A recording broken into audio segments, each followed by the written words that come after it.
If you're new, press the bell icon to get the latest notifications. Assalamu alaikum everyone, and welcome back to Jasmy video update today. We do have some series of little bit of a green candles here.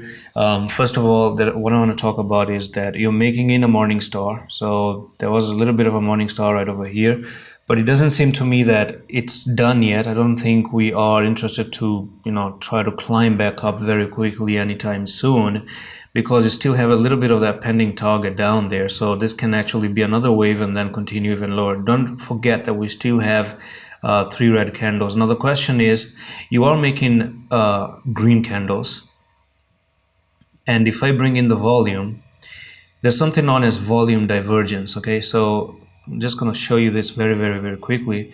If you look at this volume, which is not even very clear, I'm just going to try to see if I can get some color to pop a little bit. Yeah, I'm gonna do that, just that one right there. Boom. Okay, and then we have the red. I'm just gonna bring it to something like that and like that. Yeah, now it's a little bit better. Okay, if you pay attention to the following thing, to the volume actually, here we go. Okay, this is the daily. We're looking at the daily. What do you have here? You have one candle, second candle, third candle.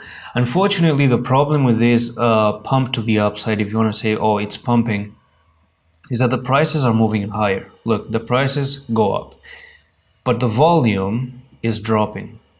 Okay, this mismatch is simply called volume divergences, right? So that's the volume divergence, and that's bearish. That's not something good, because what this one interprets is that the buyers were coming and they were buying. It seems like they were buying, or maybe it's just more like a manipulative move to the upside, but the volume is not there. The real buyers are actually not there. If the volume was rising as well, like this to the upside, then that would mean that the buyers are actually stepping in, which is not happening at the moment. So to me personally, that's a little bit shady, and that's one way to look at the volume divergences. And the second thing that I want to talk about at the moment is, if I turn on the EMAs,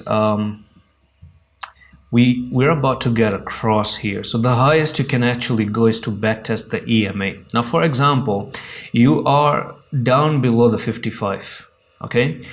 And you have this resistance as well. You have resistance up to 5734. So maybe just a little bit touch to 5734 can make sense, because that's where you have, number one, this is your resistance level, and then you have resistance of the EMAs as well. So basically all you're doing is you're losing the EMAs, backtesting the EMAs, potentially get ignored at the EMAs.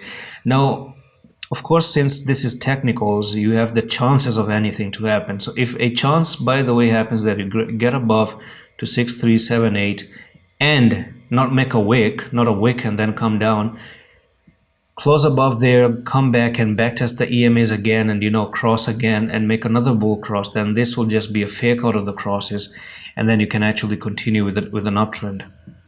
And maybe the next technical target that would make sense if you do that is going to be up to this trend line here near 8443. That's where we could actually start to see. So it's a very thin area. It's a very small area that you have to pay attention to. This is like a very small box that you have to keep attention to.